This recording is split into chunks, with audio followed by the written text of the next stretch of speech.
Karen taped a $500 unauthorized structure fine on Grandma's ramp. Remove it by Friday, 5 p.m. plaque. Or else. The first notice showed up on a Wednesday morning. The paper flapping under our doormat like a weak threat. Our street looked extra clean that day. Like the trees took a deep breath and held it. The sun was barely up. A sprinkler hissed from the Whitcomb's azaleas across the cul-de-sac. And a crow made that scratchy sound crows make when they want you to know they saw something. I held the paper by its top edge. Same way you might hold a wet fish. And read out loud while Tasha sipped her coffee. It says we installed an unauthorized structure. I said. Non-compliant with community guidelines. Section 2. Sorry, the board rules. Removal by Friday, 5 p.m. Or daily fines. Tasha didn't look up from her mug. They mean the ramp. Yeah. In the living room. Miss Ruth, my grandma watched the morning news with the volume a notch too high. Her walker leaned against the couch. Her knees had been bad for years. But the surgery last month was supposed to help. It helped. Kinda. She could shuffle to the porch.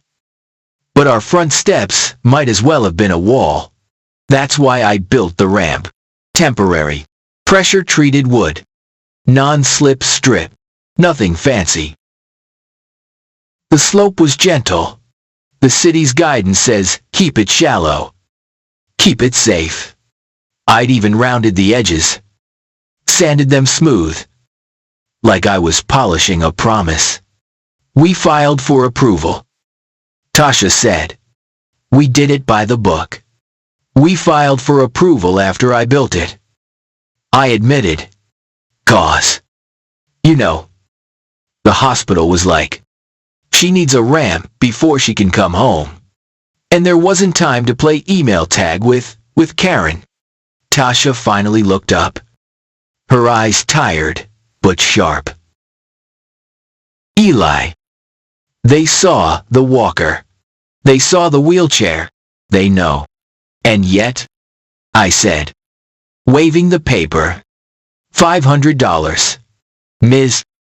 Ruth raised the TV volume one more tick. Because she does that when we try to keep stress away from her.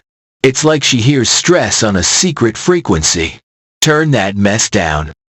She shouted from the couch. Or bring it here so I can read how foolish they sound. I carried the notice to her. She put on her glasses and read every line. Ms. Ruth was the kind of woman who'd handwrite her recipes but still underline steps like she was marking legal text. The notice had that HOA tone, polite. Mean. All at once. It gave us a deadline. Remove the ramp by Friday 5 p.m. Or start paying $50 a day. It mentioned community aesthetic and property uniformity. It said neighbors have complained. What neighbors, Ms. Plode? Ruth asked. Not looking up. I did not say Karen's name. But we all knew. Karen Whitcomb. HOA president for the last 3 terms. A lady who wore white tennis skirts even when she wasn't playing.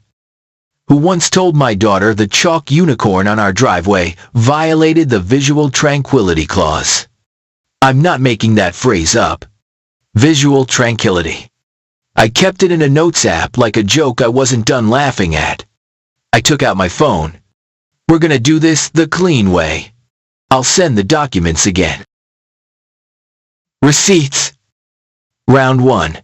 I opened my email and forwarded our doctor's letter from late April. The one stating Ms. Ruth needed ramp access for at least 90 days after surgery. The letter had the surgeon's signature and hospital letterhead. I attached the city's temporary accessibility accommodation permit application that I'd filed online the previous week. Application number, in words. But you get me, it was real. I included dated photos of the ramp and the non-slip surface. plus the handrail height measurements. Handwritten in pen like a DIY blueprint. I hit send to the ACC email and CC'd Karen, the board address, and the property manager. A guy named Derek, who always wore a fleece vest like he was drawing a salary from cold weather. At 8:30 a.m., my cousin had one sieve. My phone buzzed. ACC. Autoresponder. Thank you for your submission. The committee meets on the third Thursday of the month. Third Thursday was 3 weeks away. Okay, I said. So I'm supposed to carry Ms. Ruth up the steps for 3 weeks. Tasha closed her eyes and took a breath. That long. Count to 5 kind. They can approve a temporary accommodation. She said quietly. They have to. She was right. Federal law doesn't care about visual tranquility. Reasonable modifications are reasonable. But you try explaining that to people who think the way a lawn looks is a moral code. By noon, a new email landed. Receipts. Round 2. Dear Mr. and Mrs. Carter. They always addressed us like a dance card. The ACC regrets to inform you the ramp must be removed pending full review. Prior approval is required for any addition. It had Karen's tone, even if it didn't have her name. That afternoon, I took Ms. Ruth down the ramp to the driveway in her wheelchair so she could feel the sun. Our neighbor, Mr. Gupta, waved from across the street. He's got a garden that looks like joy spread out and took root marigolds, cherry tomatoes, a soldier line of sunflowers inching higher. Weakly, he walked over, holding a paper plate covered in foil. My wife made coconut lattice, he said. Sweet for healing. Ms. Ruth's face lit up. Bless that woman. And bless you. While we were talking, Karen's white SUV rolled by, real slow. She smiled at us. That tight-lipped smile that is not the face of friendship. The SUV paused a beat too long, then moved on. Visual tranquility, I muttered. Mr. Gupta glanced at the ramp. Nice work, he said. We had one for my mother when her hip was bad. Our HOA didn't bother us. Different HOA, I said. Different, Karen. Next morning, there was another notice. This time, it cited unsightly debris. The debris was a bag of potting soil, unopened, on our porch. $50. The day after that, trash can visible from street. It was tucked behind the hydrangeas. But okay. $50. It was petty. Like being pecked by a bird that never gets full. Receipts. Round 3. I took timestamp photos of the porch, the can, the hydrangeas. Emailed them to ACC and Derek with the subject line, documenting compliance. No one replied. By Friday, we hadn't moved the ramp. I wasn't gonna. At 4:58 p.m., 2 golf carts rolled up like the world's saddest parade. Derek climbed out of one, a clipboard in his hand, followed by 2 young guys in matching polo shirts and those tactical sunglasses folks wear when they want to look official. Karen's SUV pulled in behind them and parked crooked, high and mighty. She stepped out in a navy skirt and a visor that said, bored. Like she needed a label to be believed. Good afternoon, Eli, Karen said. Too cheerful. We gave you until 5 p.m. Miss Whitcomb, I said. You got my emails. We did. And we'll consider them at the next meeting, she said.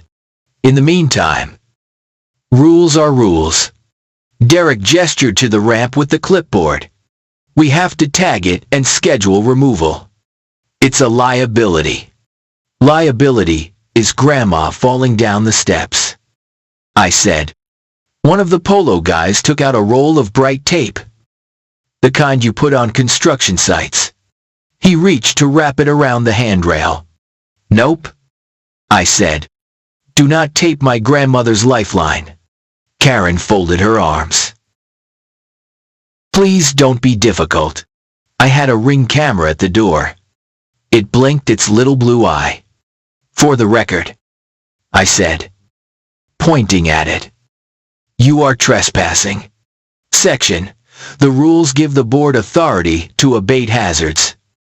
Karen said. She didn't quote an actual statute. Just waved at the idea of one.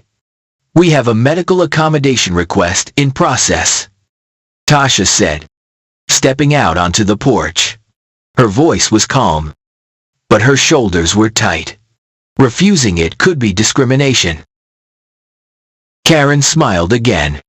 Too many teeth for the moment. No one is discriminating. We're enforcing.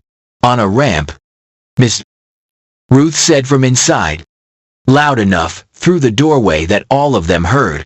So I can go to church on Sunday. Derek sighed, like we'd inconvenienced him. We're tagging it. If it's not removed by Monday, we begin daily fines, he said. He peeled a sticker that said, Unsafe do not use, and slapped it on the handrail. I took a photo. Receipts. Round 4. Photo of the sticker. Close enough, you could see Derek's reflection in the metal. I texted our city's building department contact, a woman named Alvarez, who answered her phone like she carried a whistle. We'd met 2 days earlier after I called to ask how temporary worked. She'd said to document everything. I'm on my way. She texted back. Karen must have seen me texting, 'cause she leaned toward the camera and said, You understand if you keep using the ramp. Eli. The HOA cannot be responsible for any injury. You never were. I said. 10 minutes later, a city Prius pulled up. Ms. Alvarez hopped out in jeans and a hard hat. Because she was that kind of excellent. She flashed a badge that wasn't trying to be dramatic. Who's the homeowner, she asked. I am, I said. Who put the unsafe sticker on this ramp, she asked. Already writing in a small notebook, Derek lifted his hand halfway. As the property manager. Aye, sir. Do you hold a state license to post safety determinations? He opened his mouth, closed it, shook his head. Ms. Alvarez pulled a red notice from her clipboard and affixed it to the railing right above Derek's sticker. Notice of interference with accessibility accommodation. It read, City review pending. She snapped her own photos. Receipts. Round 5. Here's what's gonna happen, Ms. Alvarez said, not looking at Karen. This ramp stays until my office reviews your application. Under federal disability law and fair housing, the homeowner is entitled to reasonable accommodation.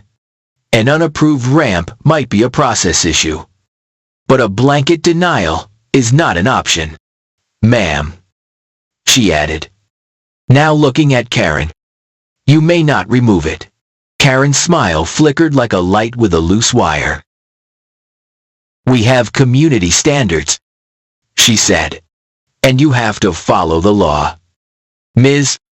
Alvarez said, call me if there's further interference. She added, to me. And if anyone gets cute with bolt cutters, call the police. Karen made a sound like a cough swallowed a word. She climbed back into her SUV. Derek and his clipboard retreated. The polo guys pretended to look at a bush.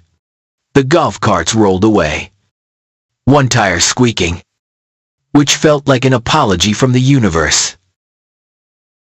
That night, somebody posted about us in the neighborhood Facebook group. I don't have Facebook. But Mr. Gupta printed the screenshot and slipped it under our mat. Receipts. Round 6. Some people think they're above the rules. The post said. A photo of our ramp. Taken from a car window. Eyesore. Property values matter. It came from an account with Karen's profile photo. Comments were a mix. Some cheerleaders. Some kind folks saying, leave them be. It's a ramp. Tasha sat at the kitchen table with the printout and the doctor's letter and our application. She stacked papers. Unstacked them. Stacked them again. I feel like we're on trial. She said. We'll bring the receipts. I said. We sorry the board said the next meeting is Thursday night. We'll show up. Ms. Ruth rolled into the kitchen with the ease she had reclaimed in the last few days. If they want a meeting, we'll give them church, she said. She meant we'll bring community, not hymnals. But still, Monday morning, there was a fresh fine in my inbox for lawn edging out of spec. $50. I do not own a ruler that measures vibes. But apparently, Karen did. I paid none of it. We started a spreadsheet. Column for date. Column for foolishness. Column for reply. Sent. Column for receipts attached. By noon, we had company again. Not golf carts this time. A white pickup with magnetic signs reading, Community Compliance. 2 men hopped out with bolt cutters and those little orange stakes you use to outline something you're about to rip out. The taller one rapped the cutter against his palm like a metronome. You're not touching the ramp, I said. Standing on the porch. Tasha was behind me. Phone recording. Ms. Ruth watched through the window. Jaw set. We have a removal order, the tall one said. He unfolded a piece of paper with the HOA letterhead. It said, in that same polite meets mean voice, that abatement proceedings would occur today. Show me a warrant, I said. You know, from the court. This is the warrant, he said, waving the paper like a flag. That's not a warrant, Tasha said. That's a letter. The other guy started to wedge the cutter under the handrail bracket. I stepped onto the ramp. Don't, I said. Sir, the tall one said. Please move. No. And if you don't, he asked, like he was curious about the shape of consequences. Then you're trespassing, and I'm calling the police. I said. Also, you're on camera. I pointed at the ring. Then, at Tasha's phone. Also, I have the building inspector on speed dial. He looked at his partner. The partner shrugged a universal shrug man. Karen promised this would be easy. I called 911 anyway. My voice steady because I didn't have room to shake. Community compliance officers were trying to cut my grandmother's ramp. They're not officers, the dispatcher said gently. Because she understood. Units are on the way. The pickup rolled away before the police arrived, leaving behind the 2 orange stakes and a scuff on the handrail. The officers, one older, one young, listened to the story. Looked at the ramp. Looked at the red city notice. Civil matter. The older one said. Regret in his eyes. But if they come back and try to remove it, call us again. And keep your videos. Receipts. Round 7. We saved the ring footage of the bolt cutters and uploaded it to a cloud folder labeled Karen vs. Ramp. Because if you can't make yourself laugh, the stress will make you. Later that week, Mr. Gupta knocked with news. They installed a camera at the gate, he said. Eyes wide. Reads, license plates. Without a vote, I asked. He raised his eyebrows to say, "What do you think?" Our neighbor, Mrs. Hernandez, texted me a screenshot from the HOA email blast. Receipts. Round 8. For community security. The board will be trialing plate readers at the entrance. It said, "No action required." It didn't mention a vote. It did mention data would be reviewed by board designees. I hated how fast my brain did math. Caregivers. Cleaners. My cousin who drove a beat-up car with a dented back bumper, folks who'd now be recorded. Flagged. Maybe designed into a list. Tasha felt it. too. We carry certain anxieties, like they're passed down. Worn at the edges by generations. Ain't it always surveillance first? She said. Writes later. I asked Derek to produce the vote record. Receipts. Round 9. He sent HOA minutes from last month, which did not list any vote. I printed them. I highlighted the emptiness where a vote should be. I underlined a line about authorized expenditures not to exceed $1,000 for security pilot. Signed by Karen. By Thursday, we were ready. The meeting would be at the clubhouse at 7 p.m. I loaded the sedan like I was going camping. A projector, HDMI cord, a thrifted screen, the doctor's letter in plastic sleeves, the city's accommodation guidance, the ACC emails, the ring clips on a thumb drive, the HOA minutes with half a rainbow of sticky notes. I labeled everything. It's funny sometimes you think evidence is heavy, and then you carry it and realize it's mostly paper and confidence. I said to Tasha as we pulled into the clubhouse lot. I might be just a little nervous.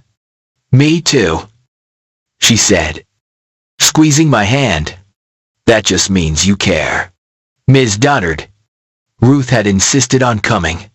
This is my house, she told me. This is my ramp. She wore her Sunday hat and a cardigan like armor. We were early by 20 minutes. But the room was already half full. The clubhouse smelled like furniture, polish, and lemon water. Karen sat at a folding table up front with a gavel she'd definitely bought herself. Derek stacked agendas. A big screen behind them showed the HOA logo, which looked like a clip art mountain. Karen banged the gavel at 7 on the dot. Welcome to our monthly meeting, she said. We have a full agenda. Please be respectful. We'll begin with community remarks, then fines and compliance, then new business. Hands shot up. A guy in a baseball cap talked about speed bumps. A woman asked about pool hours. Karen answered with that tone that made you feel like you'd messed up the question. Then she got to us. Item 3, she said. Unauthorized structure on Sycamore Court. I stood, heart thumping in my throat. Tasha stood beside me. Mr. Gupta lifted a thumb like a quiet blessing. I rolled the projector cart to the middle, clicked it on, and the HOA logo got swallowed by the words I typed in plain font, ramp for MS. Ruth. A few folks clapped. Karen banged the gavel once. Like, we don't clap here. But it happened anyway. I cleared my throat. My name is Eli Carter. This is my wife, Tasha. Our home is on Sycamore Court. My grandmother, Ms. Ruth, lives with us. I gestured to her.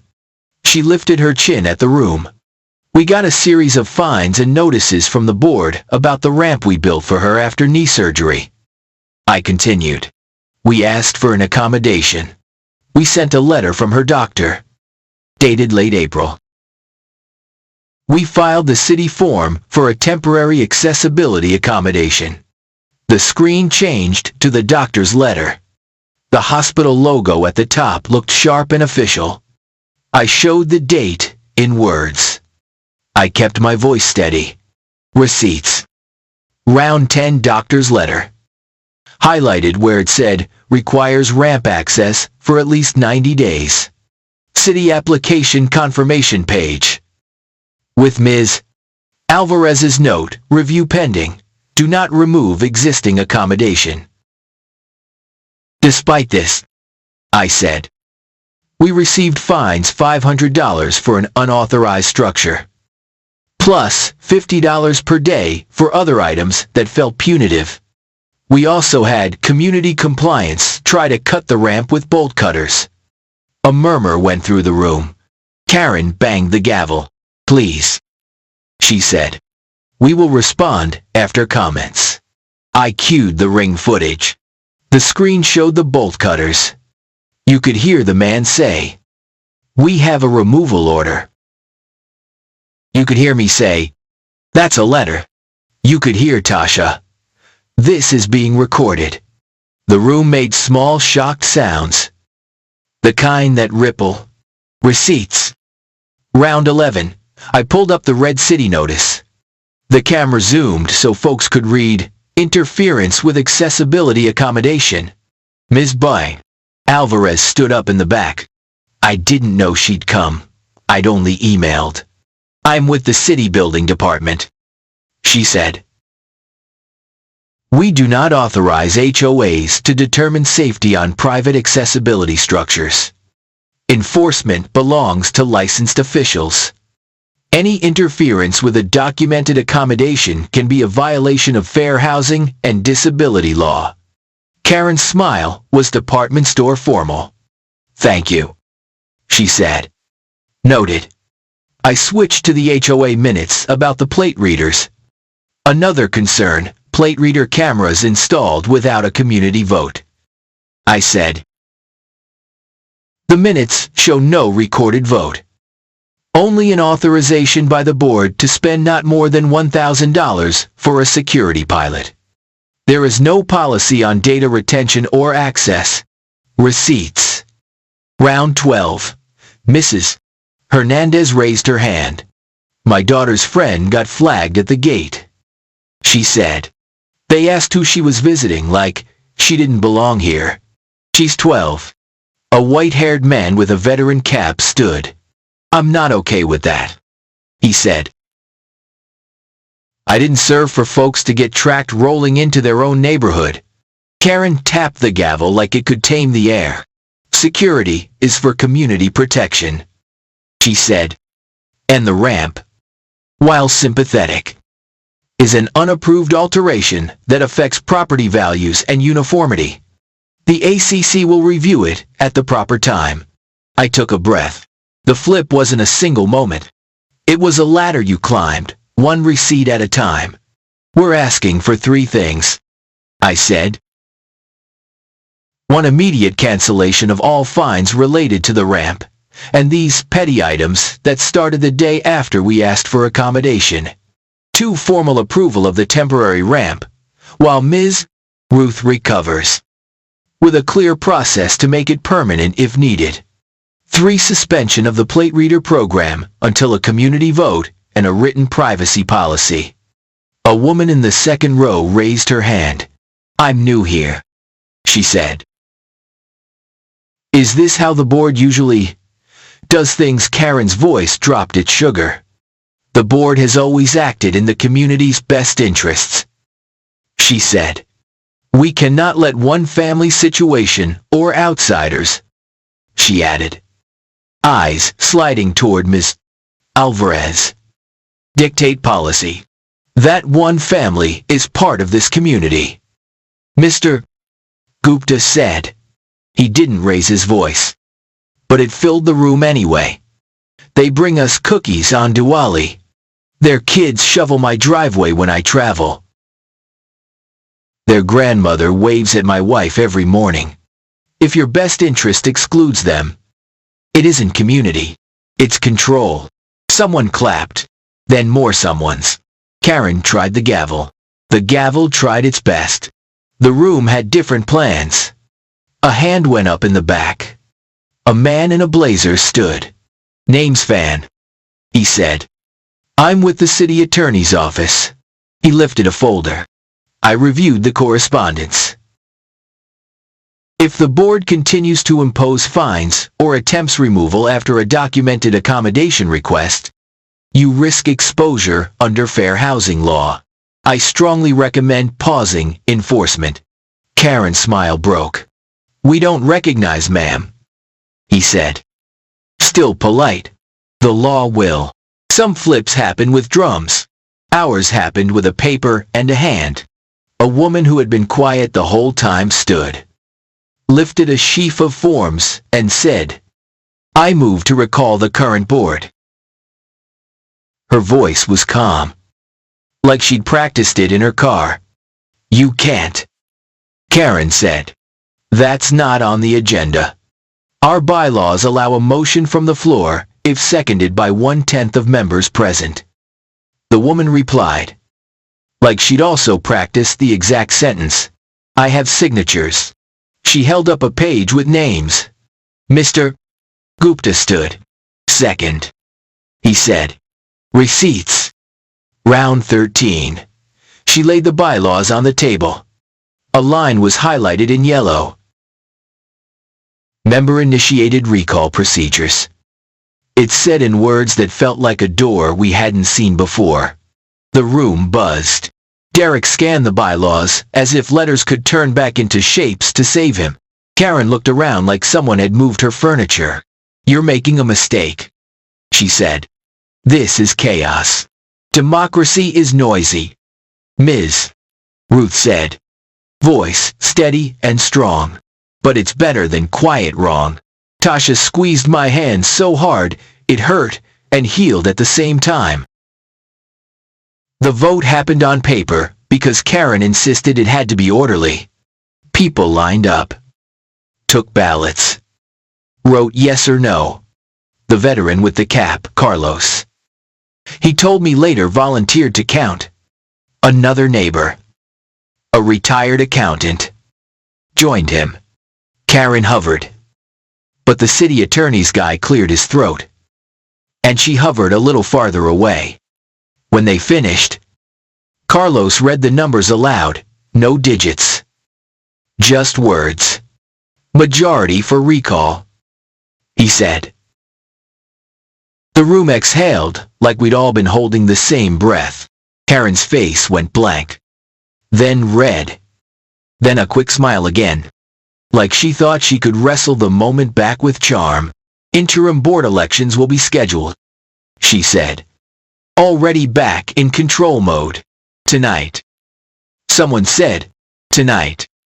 Echoed someone else. The woman who'd made the motion, her name was Lila, stepped forward with another stack of papers. "Interim slate," she said. "Neighbors who want to serve until the next regular election." There was a teacher, a nurse, a retiree who knew Robert's rules like a second language. "Mr. Gupta, and Lord help me. You gonna do it," Tasha whispered. I began. "You are." "Ms. Ruth said, "You gonna protect your home?" I nodded. "Okay," I said. "Yeah." They handed out ballots again. People filled them, folded them, placed them in a bowl. When Carlos read the outcomes, my name was in the list. I felt a weird mix, a spike of pride and a knot of fear. Leadership meant I couldn't just throw rocks from the sidewalk. I had to fix the road. Karen gathered her binder slowly, like the table had betrayed her. She didn't look at me as she left. Derek followed, fleece vest clinging to him like a tired idea. Aftermath. With teeth. Receipts. Round 14. The interim board, in its very first act, voted to cancel every fine related to our ramp and those petty citations that sprouted like weeds after our request. The motion passed with a chorus of ayes. We passed a policy: any accommodation request for accessibility would be fast-tracked, with a 48-hour response window and temporary approval pending formal review. The lawyer from the city nodded. Ms. Alvarez smiled. It felt like a small, sturdy bridge had been built in a night. We suspended the plate reader pilot. A working group would draft a privacy policy with resident input before any future vote. I got on that group. We decided in advance: no data without a purpose. No purpose without consent. In a closed session, the interim board requested an audit of expenditures under Karen's tenure. A week later, okay. 8 days later, we found a line item for landscaping consulting that smelled like favors. We turned it over to the ethics committee of our state HOA council. I didn't crow. I didn't need to. Karen resigned from the board, officially 2 weeks after the recall. She sent a letter that read like a goodbye note to a job she thought had loved her. The community posted a notice thanking her for her years of service, which is Southern for bless your heart, and also goodbye. And something else happened that mattered more than the paperwork. The Saturday after the meeting, neighbors showed up. People we'd only waved at from cars. People who'd lurked in the Facebook comments with gentle likes but hadn't spoken. They came with drills and paint and baked ziti, and an actual level 3 carpenter named Ray who said, "Let's make this ramp permanent and beautiful." We measured together. We drew chalk lines. We cut boards. We sanded edges. We kept the slope within the safe guidance. We added a second handrail because Ms. Ruth liked to hold both. We stained it a warm brown so it glowed at sunset. We planted marigolds along the sides because Mr. Gupta insisted, and because science says marigolds cheer up anybody with eyes. Ms.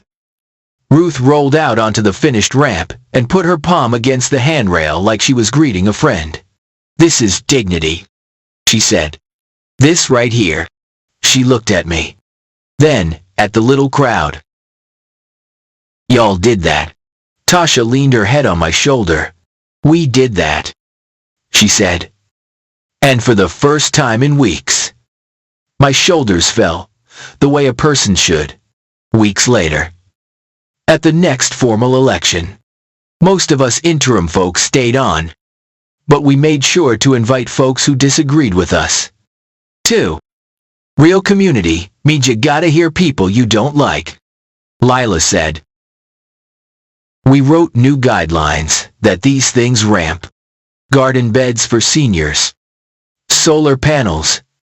Flag sizes would not be decided by who's loudest, but by what's lawful and kind.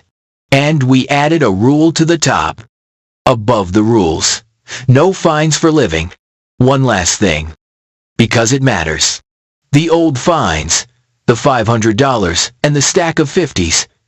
We didn't just erase them. We turned them into something. The community voted to donate a matching amount to the hospital's mobility fund. Ms. Ruth cut the ribbon at the clinic's new rehab room. She wore her Sunday hat even though it was Wednesday. The nurse cried. I cried. I ain't too proud to say that. Life returned to normal in that funny way, where normal now included a ramp and a committee and a bunch of folks who knew each other more than we wanted to. Maybe. But better than we did. Karen still jogged her little loop sometimes. Visor flapping. But she didn't slow down to stare. She looked straight ahead. We did, too. The other day, I found our spreadsheet, the one with columns for foolishness. I almost deleted it. Instead, I added one more column. Lessons. I typed in the first row. If they come for your dignity, bring receipts. In the second row, I typed, don't fight alone. In the third, I put keep the ramp. So what would you do here?